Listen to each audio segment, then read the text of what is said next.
नमस्कार मैत्रिणींनो, ज्योती किचनमध्ये तुमचं स्वागत आहे। आज मी तुम्हाला सुळ्या माशांची कढी दाखवत आहे। तर ही कढी बघा मी कशी बनवत आहे ते तुम्हाला सांगते। तर आता कोकणात पावसाळा सुरू झालेला आहे, तर खाडीतले मासे सुरू झालेले आहेत। तर खाडीतले मासे पावसाळ्यात सुरू झाले की आम्ही हे आवडीने खातो आणि खूप सुंदर लागतात आणि याची कढी तर एक नंबर लागते। तर मी ही कढी कशी केली ती तुम्हाला सांगते आधी। तर हे आधी मासे मी बाजारातून साफ करून आणलेले आहेत। साफ करून आणल्यानंतर घरी हे स्वच्छ असे धुवून घेतलेले आहेत। बघा स्वच्छ असे 3-4 वेळा पाण्याने धुवून घेतले, कारण याला खवले खूप असतात।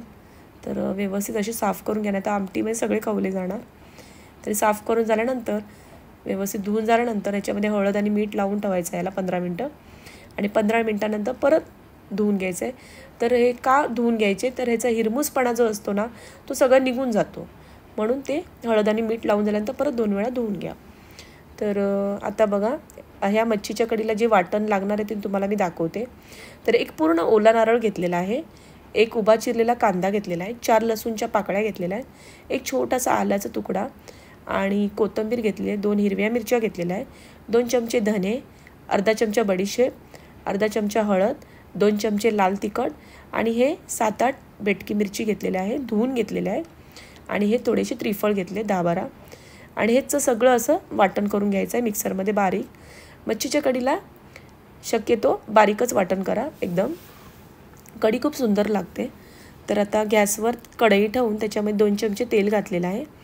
आता तेल गरम झाल्यानंतर एक बारीक चिरलेला कांदा घातलेला आहे आणि तो व्यवस्थित परतून घ्यायचा आहे। परतून झाल्यानंतर एक टोमॅटो घालायचा बारीक, तोही व्यवस्थित परतून घ्यायचा आहे।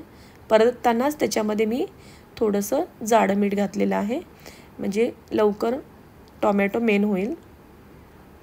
तर बघा, आणि मच्छीच्या कढीला शक्यतो मी जाडच मीठ वापरते। तर बघा खूप सुंदर लागते कढी आणि थोडीशी कोथिंबीर घातली बारीक चिरून आणि व्यवस्थित असं परतून घ्यायचं आहे। आता हे जे मच्छीच्या कढीचं वाटण केलेलं होतं ते घालायचं आहे। तर हे व्यवस्थित असं परतून घ्यायचं आहे। आता परतून झालेलं आहे, तर आता मी याला 2 मिनटं झाकण लावून वाफ काढून घेते। आता बघा वाफ काढून झालेली आहे। आता हे व्यवस्थित असं एकदा वाटण हे परतून घेऊन त्याच्यामध्ये 2 हिरव्या मिरच्या घातलेल्या आहे। मच्छीची कढी कशी तिखट खूप छान लागते, म्हणजे अतिही तिखट नाही पण छान लागते, तिखट आंबट अशी। तर मी मगाशी बेटकी मिरची घातलेली आहे, पण त्याला ते तिखटपणा नसतो, कलर असतो। आणि 2 चमचे मी लाल तिखट घातलेलं आहे। तर 2 आता हिरव्या मिरच्या उभ्या घातलेल्या आहे।